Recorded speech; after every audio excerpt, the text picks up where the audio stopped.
And welcome to our virtual town hall. My name is Wendy Laughlin. I'm Assistant Dean and Director of the Health Professions Advising Office.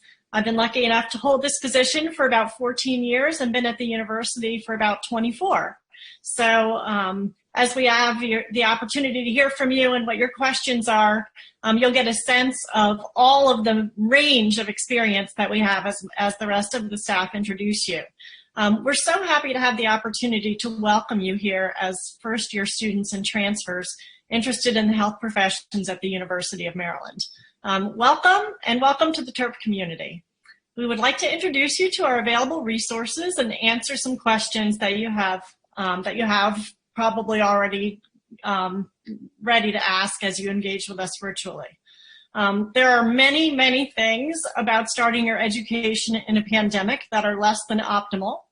But we think that maybe one silver development of the pandemic is that we have this chance to talk with you in advance of your arriving here on campus, and very possibly your parents are sitting with you and listening. And so we have the chance to introduce our services to all of you. Just a little note to you parents. We're very glad that you're here today if you are. Going forward, your students will become their own advocates. And even as if they are at home for the semester, our meetings with them will be one-on-one in compliance with federal privacy laws. And also because we want to make sure that they're developing the confidence that they need to be ultimate decision makers when they start to care for patients of their own. We got some wonderful questions from all of you as you registered for this event. And so we want to initially today go through who we are, what we do, how you can connect with us, and the many resources that are available to you as a pre-health TERP. You've asked some wonderful questions about four-year planning, how to stay on track. Some of those things we cover in a great deal of detail at our semester workshops. So we're going to point you and describe to you those experiences throughout the presentation. So today is really more about the big picture. I want to introduce our staff. We'll go through the presentation, after which we will leave plenty of time for questions. You'll notice that there's a Q&A function at the bottom of your screen. And as questions occur to you, please go ahead and type them in. And at the end of the presentation, we'll cover as many questions as we can. And we'll go ahead and get started. Annie, can you advance the slide? So I'm going to let my team take over and introduce themselves. And you've already met me. I'm Wendy Laughlin. Hello, I'm Nick Celedon, Assistant Director of the office. Hi, everyone. My name is Kayla Cullum. I am the Nursing Pathways Advisor, as well as if you're interested in any of the allied health fields, you would come and see me. Hi, everyone. My name is Courtney. I'm really glad that you all were able to join us this afternoon. I'm a pre-health advisor in the office and also the diversity and inclusion lead in the office as well. Hi, everybody. I'm Michael Greenberg, and I'm the Credentials Coordinator with the Health Professions Advising Office, and I have been in that position for a little bit over 20 years. Hi, everybody. My name is Megan, and I am the new Graduate Assistant and Advisor for underclassmen at HPAL. Hi, everyone. I'm the Program Management Specialist at HPAL. I'm Annie. Hi, everyone. I'm crashing this town hall. I'm Stacia Wojcik, and I am the Acting Assistant Dean for CMNS Student Services and the Director of New Student Programs. So again, good evening to all of you, and thank you for joining us. As Wendy mentioned, we're happy to have you here at the University of Maryland. I'd like to be one of probably hundreds, if not several people that have welcomed you to the university, welcomed you to your first year at the University of Maryland. So now that you know who we are, let me tell you a little bit about what we do and how we do it. So the Health Professions Advising Office is not a formal, and pre-health is not a formal program that you will apply to. It's a kind of a self-identified program or track of that you follow as you're going through your education. Now, within the office, we all collectively have about 30 plus years of advising, and this 30 plus years has allowed us to build a relationship and foster relationships with professional school representatives across the country. Now, through these relationships, what we've been able to do is build a set of criteria and knowledge that we pass on to students and help you develop and articulate your interest to professional school. So when the time comes for you to apply to professional school, one of the things that you want to do is you want to work on this theme, which you'll learn more about as you go through your education. But this theme helps you identify your interest, who you are, and really make yourself known to schools and how all of your experiences align with each other. Now, again, with the relationships that we've fostered with professional schools, we also make recommendations and help you out to build the competitive application for professional. It doesn't matter if you're pre-med, pre-nursing, pre-pharmacy, pre-dent, whatever it may be. We're here to assist you throughout the 4 or 5 years that you're in Maryland to build this competitive application. Now, in building this competitive application, you have to get experiences, whether it be clinical, community service, research, whatever it may be. And we have a listserv, which we recommend that you all subscribe to, and you can do that through our website. But this listserv will provide you with opportunities across the country, and again, help you build that competitive application. We also have a database of current students as well as previous students that have either gone on to medical school or already graduated from medical school and professional school in general, that will allow you to learn more about that school. So when the time comes for you to apply, you'll be able to ask these alumni questions such as, what's the school like? What was your experience like? What are pros and cons? Why did you do medicine? Why did you do pharmacy? Why did you pick this particular profession? Which are all going to help you as you go through the application with professional school. And again, we're an advising office. We advise all students, regardless of what your GPA, regardless of what your major is. We are here to help you out as you go through the pre-health journey and eventually applying to professional school. Thanks, Annie. So hi again, my name's Kayla. How do you come and see us, right? We are an office that students don't actually have to come see. We are an office that we want you to come see so we can help you through your professional journey. There's a couple different ways to get started with us. So this slide is really going to be geared towards that. I believe we're going to be sending this out later as well. So all of these things that you're reading that are in blue are actually links that can take you to exactly what we're talking about later. So more to come on that through your emails, most likely. All right, so getting started with us. Before you can meet one-on-one with an advisor, whether you're pre-med or pre-dent or pre-PA, you should definitely go and have to go to one of our workshops that we require of students before they come and meet with us one-on-one. We do this because these workshops are more of like the 1,000-foot view of things you need in terms of hours, classes to take, research, volunteer experiences, leadership, all of the things that are going to help you cultivate this 4-year plan for getting into the professional school of your choice. And then when you meet with us one-on-one, we can talk about you as an individual instead of more of these 1,000-foot view types of things. So again, these links will take you to our calendar and how to sign up for the workshop. The PT-OT workshop is actually already on our YouTube channel. So if you're interested in PT or OT, you can view that whenever you would like. So there were links that are going to lead you to how to sign up with an appointment for us.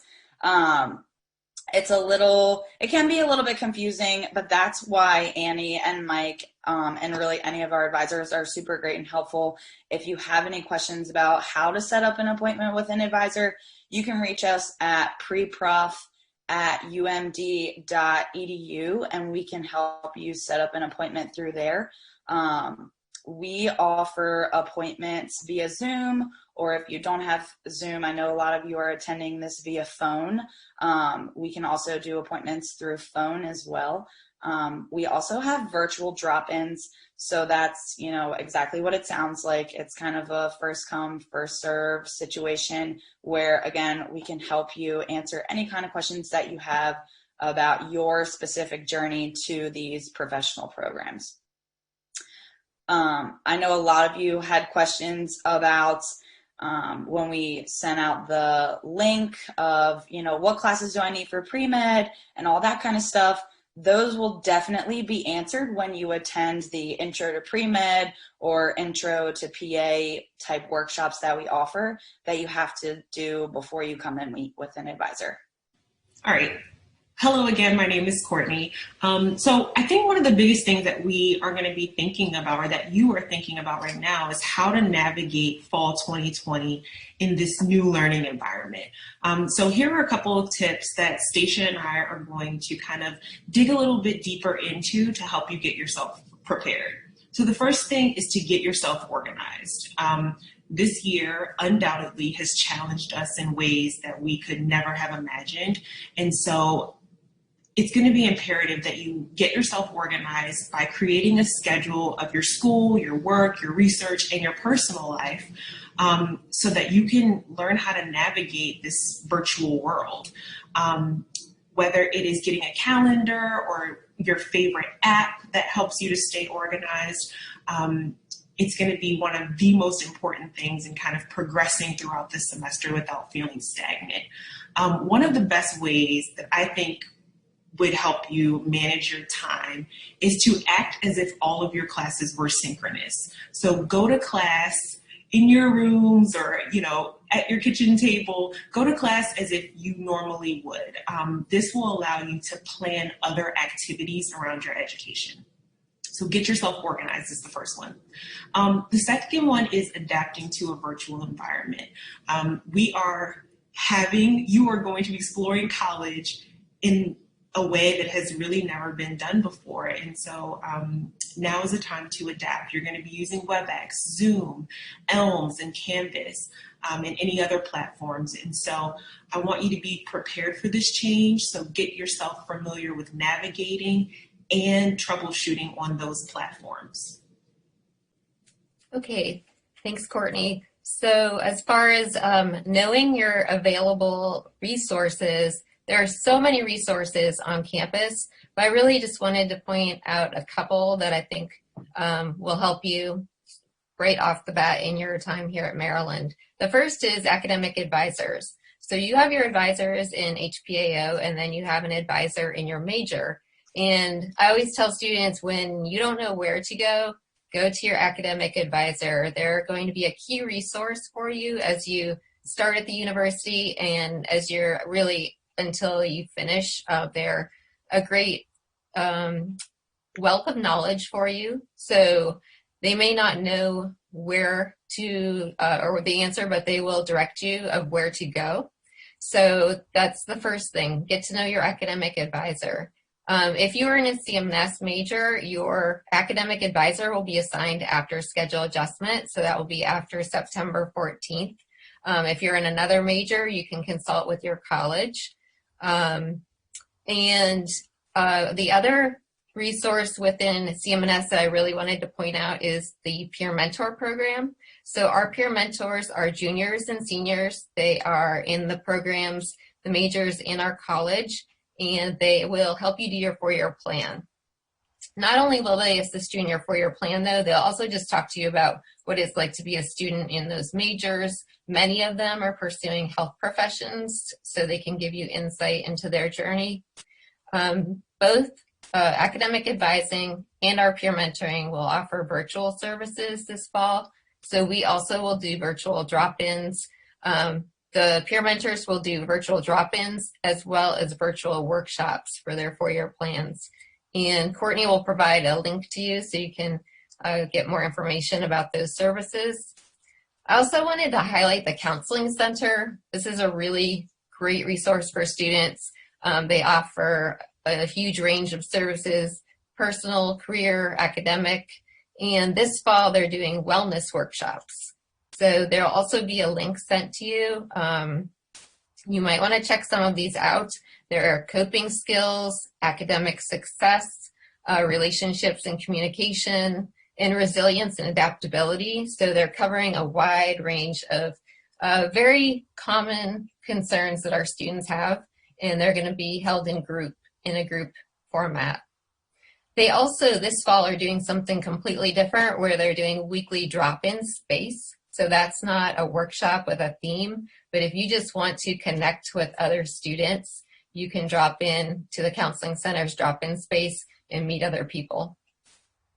And then lastly, academic support and tutoring. And there is a main website. Again, this will be shared, but you really want to get this set up early So making sure that you're getting any type of support that you anticipate or maybe don't anticipate set up, so that way you have a safety net. And there are multiple ways that you can get tutoring on campus. Guided study sessions are very popular with our students, so you can look to see what classes you can do with guided study sessions. They are biology, chemistry, and math, but others as well. In addition to that, there's the Math Learning Assistance Center and some other organizations on campus that have a range of tutoring. Thanks, Deisha. Something else that you're going to want to do over the next 4 years that you should definitely get a head start is building relationships with your professors. Your professors are going to really be the ones guiding and helping you through your next 4 years, not only from an academic and resource and research perspective, but also in professional development as well. So make sure that you are communicating with them through your online platforms, your ELMS courses. You're going to their drop-in hours. You are setting up informational interviews with them. They're really going to help guide you. They're people too, and I know it can be a little nerve-wracking to meet with your professors, but they really are here to help you, and so please, please, please utilize them. Ask questions along the way. You're not going to know everything. Maryland is a massive campus, and we have a lot of resources and a lot to offer. And so ask questions, whether you're asking your RAs on campus, your academic advisors, us here in Health Professions Advising, or any other kind of leadership offices on campus. Make sure that you're asking questions. And, Stacia can agree, and everyone can kind of attest to this, is that we have to embrace the unknown. Things change really regularly. The great thing about CMNS, the great thing about Maryland, and one of the best things about our office, HPAL, is that we're kind of the first people to know things, and we are very communicative with our students. And so as things change and as we have updates, we let you all know immediately. So later on in the session, we will kind of tell you more about how to stay connected with us. But embrace the unknown. Things are absolutely going to change, but take advantage of them. Take advantage of the opportunities that are presented to you, and absolutely go with the flow. Next slide is mine. I think it's the resources. Oh, I think it is. I think you're right. We'll get back to it. I don't know if this slide is up right now, but I'm going to be talking about resources. And like Kayla had said, this presentation is going to be made available to all of you, and it will have links. So you can definitely check that out afterwards. Once again, my name is Megan. So the first resource that I want to talk to you guys about is our events calendar. So that's going to be on our website, and it will have the schedule for all of our workshops that Kayla was talking about that will be held via Zoom. And then we also have our hours for drop-in advising. And then Nick had talked about the listserv. So on that slide, there's going to be instructions on how to subscribe to the listserv to get our emails. I don't remember exactly what email address it is, but you'll just put subscribe, and then it's a specific email address and then your name. So that's something that you'll be able to look at. Oh, there it is. So to subscribe, you'll send an email to listserv at listserv.umd.edu and leave the subject line blank. And in the text area, you'll just put subscribe, pre-med advising, and your name. So that's definitely a good thing to get on too. And then finally, we are on Instagram, Twitter, and Facebook. And we have a YouTube channel. So on that YouTube channel, we have recorded workshops that you can take a look at. And then many of you had been asking about resources for the MCAT, to prep for the MCAT.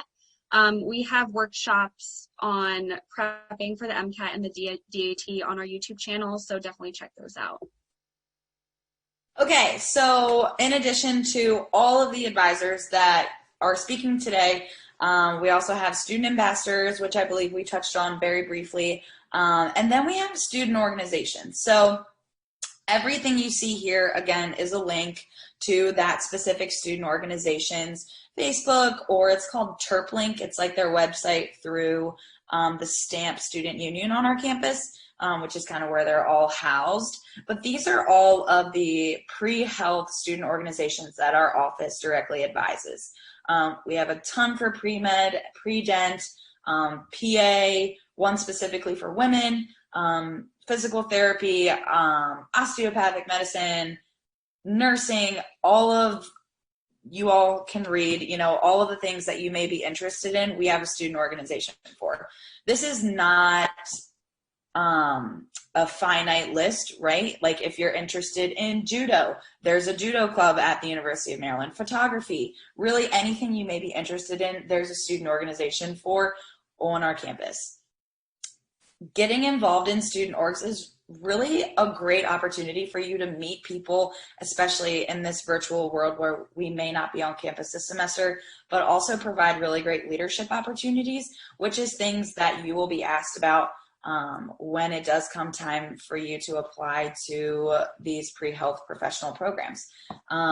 There is a first look fair, which is basically where all of the student organizations will be coming together in one place, probably virtually this year, for you to meet them, get their calendar of events, contact information, all that kind of stuff. And that'll be the week of September 14th. So check on Stamp's calendar for that. But yeah, our student orgs are great and you should definitely get involved. So just yesterday, I was actually working in the office for the first time since March. And in preparation for this meeting, I started to think about how we might integrate talking with you all about this design your life kind of way of thinking about experiences that is going to integrate with the freshman seminar that many of you are going to be taking.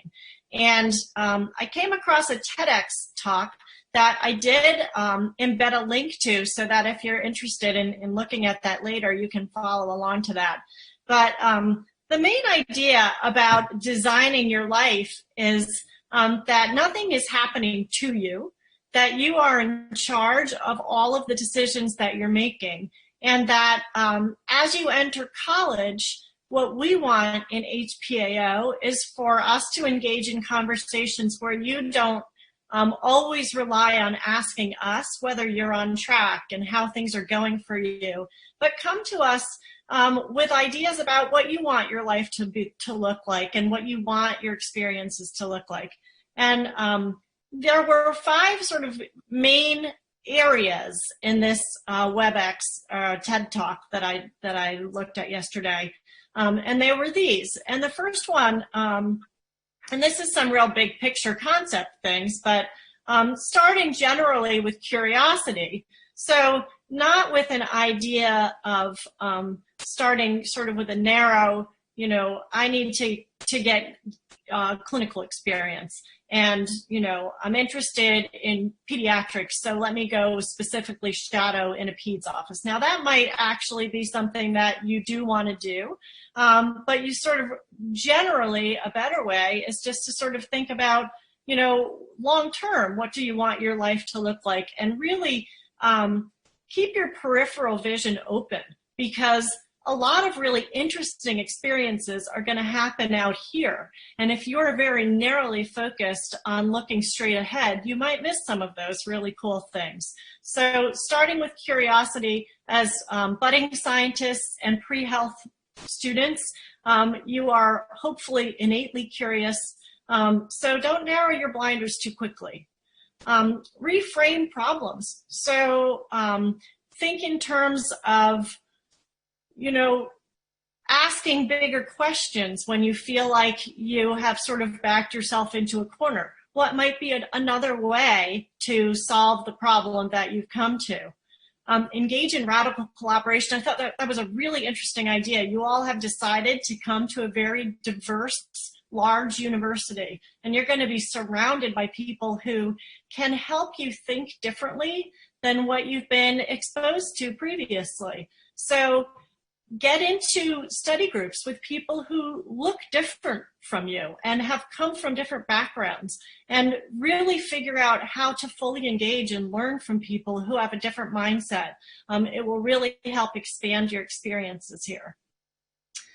Be mindful. Sometimes you want to keep asking more questions. Sometimes it's time to just sit down, focus, make a decision, and then live with it and move onward on the path toward the decision that you've made. And then, you know, reality happened. Certainly being ready to expect the unexpected. Don't be afraid to try. And also don't be afraid to fail, you know, because so much of the learning that you're going to do here at the University of Maryland is going to be as a result of things that you tried that didn't go well. And I think that that's something that you have to give yourself permission for, especially very often our pre-health students. You know, you're perfection seekers, and we want that, and we hold you to a high standard, but also you do want to give yourself the chance to learn from things that maybe you didn't do right the first time.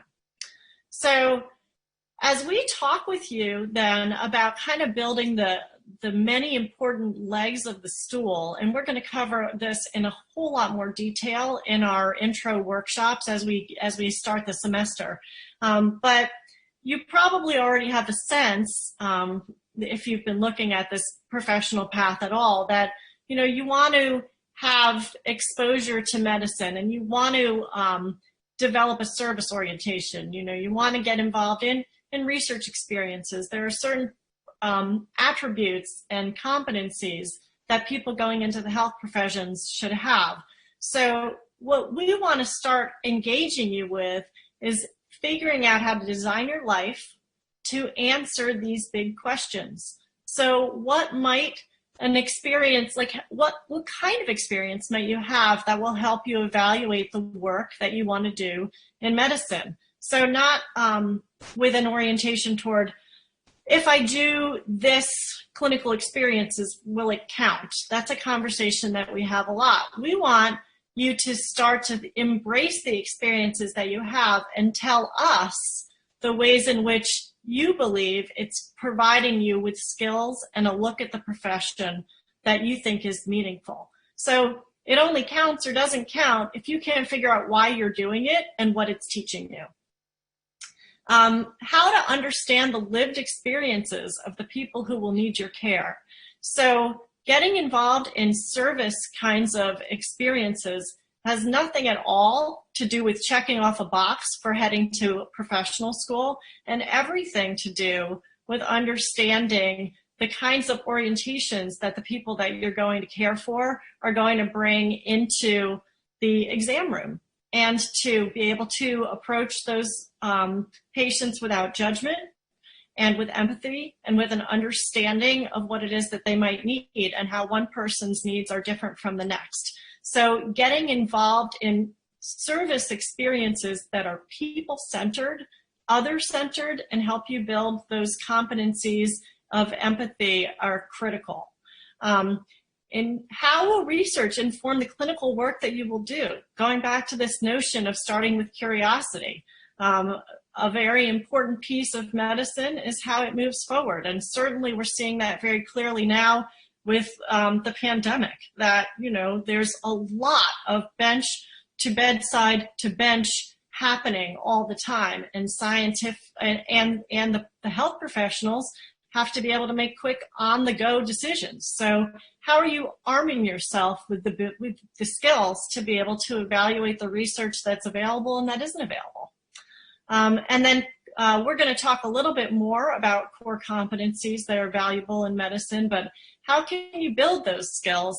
Reliability, professionalism, team orientation, and we're going to get into how and which of those skills do you want to build as you go along. How will what you choose to study inform your decision-making and your thinking about science and society? So rather than asking the question, what should I major in? Think about what you want to learn and what you think it's important for you to know as a budding health professional. Is it important for you to develop some sense of the social and economic determinants of health? 100%.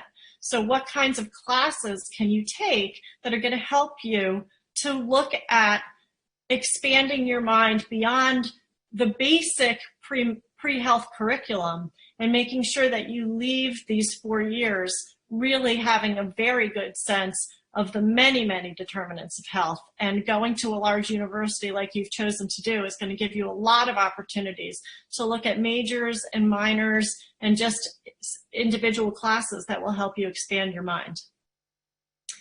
What do you think you want to accomplish in the next 1, 2, and 3 years? Short-term and long-term goal setting is really important. And how will you maximize your time on campus? I think we already mentioned it, but it's worth saying one more time. We are going to share this slide deck with all of you at the end of this. So you're going to be able to follow all these links that we've embedded and, sort of go into all the various rabbit holes that we've set up for you to help you learn a little bit more about what we wanted to share with you today.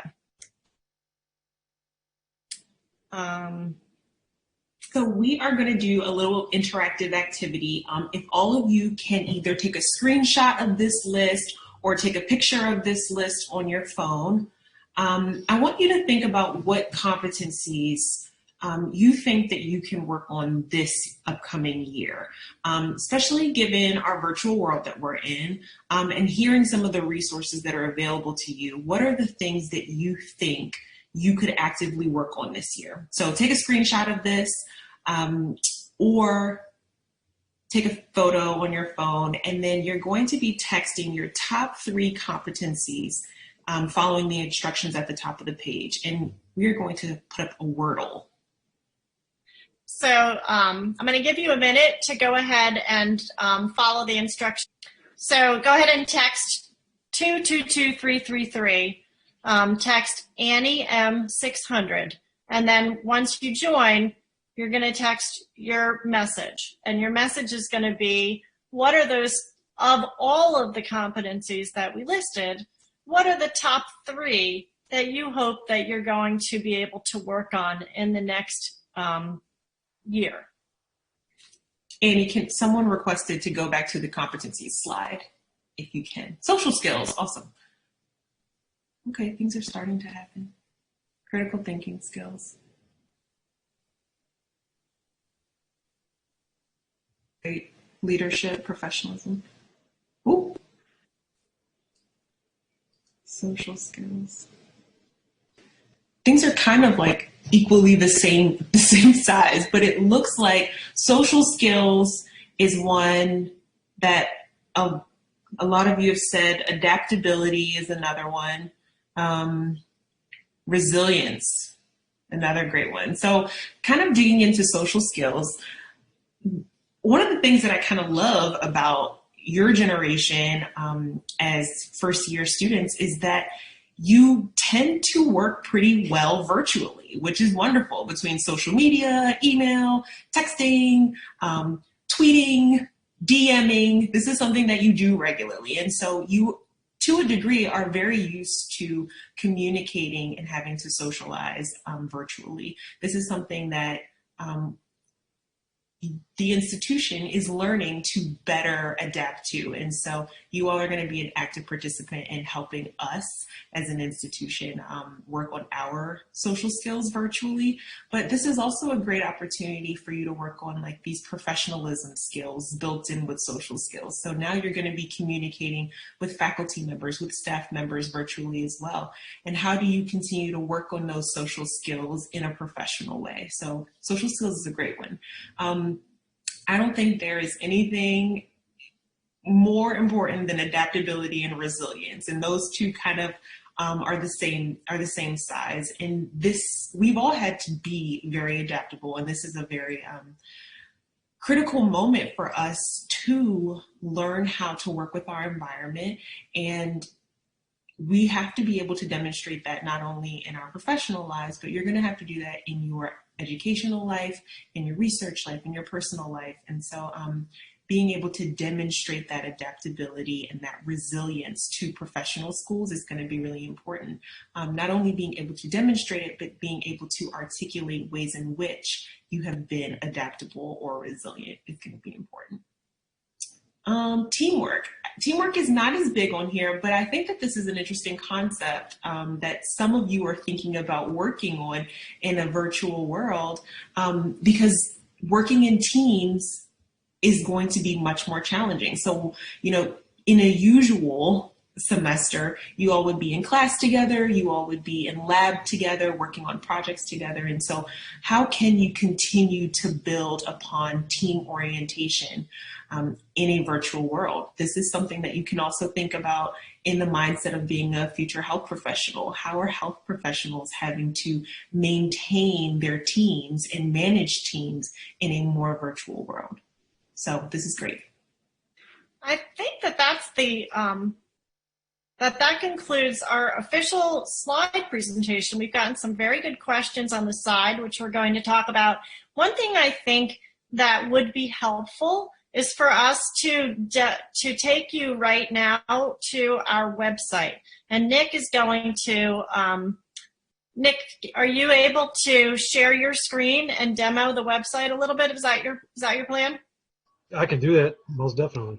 Yeah, why don't you do that? And maybe just, because there are some key questions on here about how to and where to find, and I think it would be useful for you to see what that looks like on the website. And while Nick is doing that, I wanted to, one of the things that I'm learning from watching the questions come in is that there's a sense that it might be hard to connect with us virtually, you know, because we're not going to be physically there. For one thing, there is an expectation that we may be around a little bit at some point. We hope to be. But even if it's all continues to be virtual, we had a really good opportunity in the spring to set up a really good virtual advising model. So we do drop-ins, we do our workshops, and we are doing appointments all virtually over Zoom. And it's very intimate, and we have a great opportunity to have some wonderful conversations. And I honestly think that your opportunities to develop relationships with us are exactly the same, if not a little bit enhanced. So some things are lost and some things are gained, and we are certainly still here to work with you. Nick's got the website up, so I'm going to let him just demo a few things on the website that you guys can play around with later in your own time. So hello again, everyone. So this is our website, prehealth.umd.edu. This is where you're going to get a lot of the information. Again, we've got some really good questions from clinical, from how do I get in contact with the office, with an advisor, workshops, and so forth. So again, this is our website, prehealth.umd.edu. Let me run through a couple of things. If you scroll down to our website, first thing you'll see, or one of the first things that I definitely that I mentioned earlier, was joining our listserv. So this is where you can, down here at the bottom, you'll see where you can subscribe to our listserv. I will say that in previous years, sometimes students have had difficulty signing on to the listserv because there may be a lot of people trying to join in at the same time. If you happen to get an error message, or if you happen to not get, once you subscribe, if you happen to not get any messages from us within a week or two, then definitely contact the office or just try to resubscribe to the listserv. But you should definitely get emails from our office essentially on a weekly basis, if not a couple times a week, with different opportunities and so forth. And then just to the right of that, you'll see advising in our advising section, advising structure, and so forth. So if you click on the advising section, so here's a little information on our appointments, our drop-ins. If there's ever a time where you get confused, well, I'm a freshman, I'm a sophomore, you know, I'm a junior, or I'm I'm pre-med, or I'm pre-PA, whatever the case may be. I don't know, I don't remember who my advisor is. You can always just go in here, fill out this quick survey. So let's say you're pre-med, pre-dentistry, or pre-optometry. And then you'll just select whichever one of these that you are. One of the questions that I saw was, what is science, or what is SIE? SIE is science in the evening, and that is a specific program for alumni students or returning students after they've already graduated and have their bachelor's degree to continue pursuing the prerequisite courses for professional school, which is not going to, more than likely, is not going to apply to any of you all. But you would select one of these, whichever one applies to you. So let's say freshman. and then you'll see that Megan is your advisor, but we definitely encourage you to attend a workshop first. And the reason why we do that is because a workshop is going to give you all the nuts and bolts, all the basics of being pre-health, depending on what career path you're pursuing. And then once you come in after that workshop with me with an advisor, then your questions can really be one-on-one of, this is my scenario, this is my situation. I already know what all the prerequisites are, but now how does this apply for me in my path and my journey to professional school? And then, as was previously mentioned, was student ambassadors. So we are currently in the process of finalizing our group of student ambassadors, but just to kind of give you an idea of who they are and what they do. Here's a little more information of our student ambassadors, and hopefully at some point down the road, when you guys are juniors, seniors, you'll choose to apply to be a student ambassador and really give back to your underclassmen that are pursuing pre-health journey. And let's see. Go back to the home page. And one of the things I would like to point out was, a lot of the questions that we got also were clinical and so forth. So if you go to getting what you need, click on clinical, or even extracurriculars. But if you click on clinical, you'll be able to see some opportunities and some resources here to get some clinical experience, whether you're pre-med, pre-PA, dental, physical therapy is the first one that pops up. So you definitely want to utilize this resource for your clinical experiences. And then one other thing is going back to getting what you need, extracurricular. This will give you a long database of different resources, but more specifically, summer programs, community service opportunities, and resources on campus. If you just click on volunteer opportunities, just kind of run you through the different community service opportunities that we've collected throughout the years, and you'll see it's a pretty extensive list. You'll get more information of this in an initial workshop, different programs, and just a little more insight on these individual programs as well. Excuse me. But that's a quick overview of our website. The resources, how to set up an appointment, the advising, and so forth. So I'm going to go ahead and stop sharing my screen now and get it back to Wendy. Thank you, Nick. There were a number of questions that related to how you find these experiences. So having Nick take you to the website, I think, was helpful. So people were asking, do we help you find these experiences? What are these experiences? There's one more resource that I think maybe, Nick, can you look for while I just say a few things here, which is the COVID list of resources that we've developed. Because I think one concern that I'm hearing is it's not going to be business as usual in the fall. I mean, we've all lived through a very non-business as usual 5 months, and that is not over. And so the opportunities to have clinical experiences may look very different. We've actually been engaging with some conversations with some of our alumni about, what is telemedicine? What is telehealth? How valuable is that telehealth experience going to be for students if they can't actually actively shadow and get that, chairside or bedside kind of a look at the profession?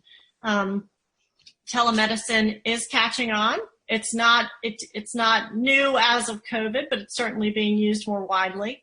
We're also talking with people and trying to develop sort of a template to guide you through doing informational interviews with health professionals. Not just like, who are you and where did you go to school, but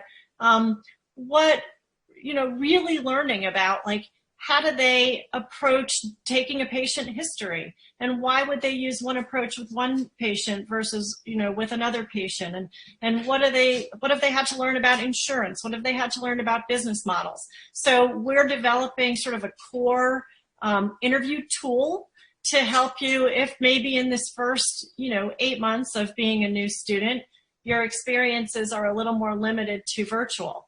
I also want to reassure you that in your first year, if what you really focus on this year is becoming a good student, learning how to navigate the resources that are available on campus, and starting to just develop some of your core competencies and curiosity, you are okay. If you're not in the hospital, if you're not in the research lab, you are still fine, and you can and will still become a healthcare professional. The entire country is living through this pandemic and trying to learn how to be creative with the experiences that they're looking toward. One of these questions, how difficult do you think it will be to get involved in research freshman year, if at all possible? It's a good question. And right now, where we're at with the University of Maryland, we've just gone into phase 2 of returning to research labs, which means that we've gone from 25% density and capacity of lab staff to being able to be at 50%. Now it seems unlikely in a 50% lab capacity that there's going to be an opportunity for incoming first-year students to play a role in the lab. But you can think, again, creatively about looking for positions that might let you do some data analysis or do some literature review help or support in different ways. So I think in the first year while you're here, you may not get involved in research, or it may look more like what I just described. Nick is getting ready to demo to you a tool that we've put together, which is like I was thinking if you could show that COVID tool that we have developed. There are lots of different ways to think about developing your service orientation. You might do that through helping with community food banks or those kinds of things. So we've been working on this virtual experiences tool, and it's under our COVID page. And then you can see to the left, it says virtual experiences. And then if you were to click on it, then it takes you to a document that we've been working on alongside our peers across the country to start to think more expansively about how you might get experiences during this period of COVID-19. So take a look at this. Think about whether or not there are these kinds of opportunities in your community. And also, maybe it ignites an idea for you. Oh, Meals on Wheels. There's a similar operation through my church or my synagogue. Let me get involved with that. So again, this idea of being curious, of being expansive, of keeping your peripheral vision open. What type of research are med schools looking for? Is it too late to apply for this upcoming fall? Courtney, you want to talk a little bit about research? Absolutely. So there's kind of two avenues we can really go down. If you're interested in MD, PhD, schools are looking to see that you have bench work, longitudinal bench work, and that you can really understand and kind of connect those dots between the laboratory and patient care. One of the most important things to kind of keep in mind about research is that, or about health professions and how you operate in a health profession, is that everything that you are going to do with your patients started off in the lab. And so it's really being able to operationalize what you're doing in a laboratory with your patients. So what kind of research are schools looking for? That's kind of a loaded question, right? It's kind of like, what research are you interested in? That is kind of how we want you to think about exploring research. So some of you might be bioengineering students and working on medical devices and doing your research in those avenues. Some of you might be entomology majors and working on your research in that world. And some of you may be in anthropology and doing kind of blending your scientific inquiry with your interest in humanities as well. And so we want to encourage you to engage in the research that is going to be most meaningful for you as you progress towards a health profession. I will say that schools, while they may be open to all different types of research opportunities, they want to make sure that you have core laboratory skills. They want to see that you have engaged in PCR, micropipetting, and kind of these core skills that you are going to learn in your in many of your courses over time. So even though you might not be physically in class this semester, you know, you're going to be doing those physics labs. You're going to be in biochemistry. You're going to be in chemistry. And so these are things that you will develop over time. I think a big misconception, or kind of an area, a gray area, is research required, right? And so I think that is something that can vary from one profession to the next. So make sure that you're going to intro workshops to kind of know what your health profession school is expecting of you. For the masses that are interested in medicine, we will always encourage you to explore research opportunities. It is, you know, medicine is a area that is constantly evolving, and so we want to make sure that we are pushing students into the field who are actively engaging in scientific exploration. One of the question that came in is, will we help you find internships and research this fall? So the way that we help is by constantly making what we know available to you and helping you think about how you want to put your experiences together to answer the big questions that we talked about. Even if we had the time to connect 3,500 pre-health students with individual experiences, we actually would not do it.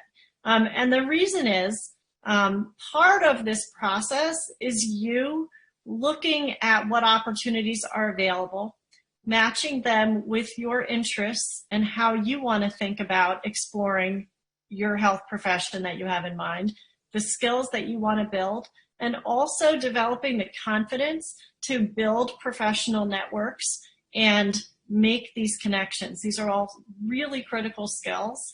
And so we will engage in conversations with you to help you evaluate the opportunities that you're considering, but we don't match you one for one with experiences. So thank you for that question. That was a good one.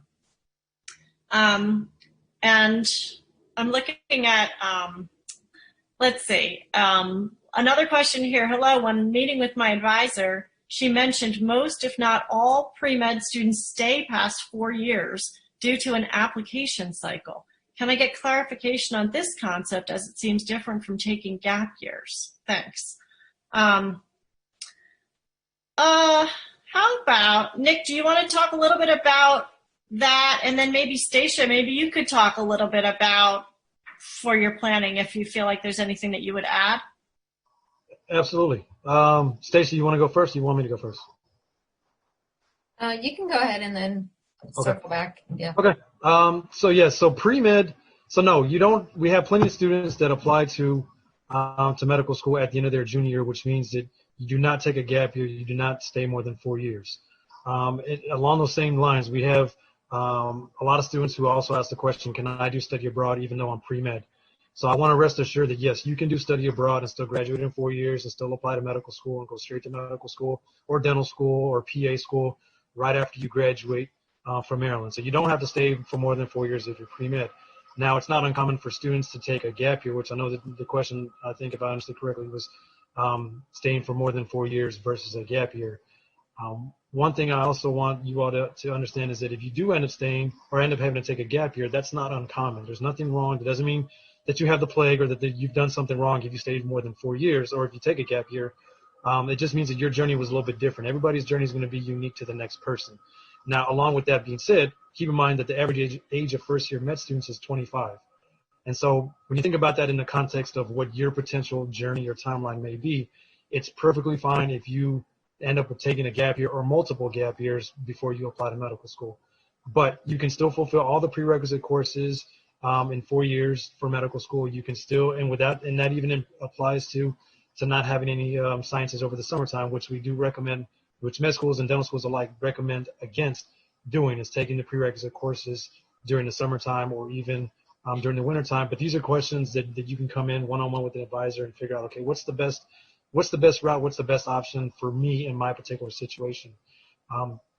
But most definitely, I rest assure you, and everybody would assure you as well, that you can definitely do pre-health and still graduate in 4 years and still be fine. As long as you're doing the right things, as long as you were starting this journey early on, starting with the classes, starting with your clinical or community service and so forth, it's definitely possible to do all of this and still graduate in 4 years.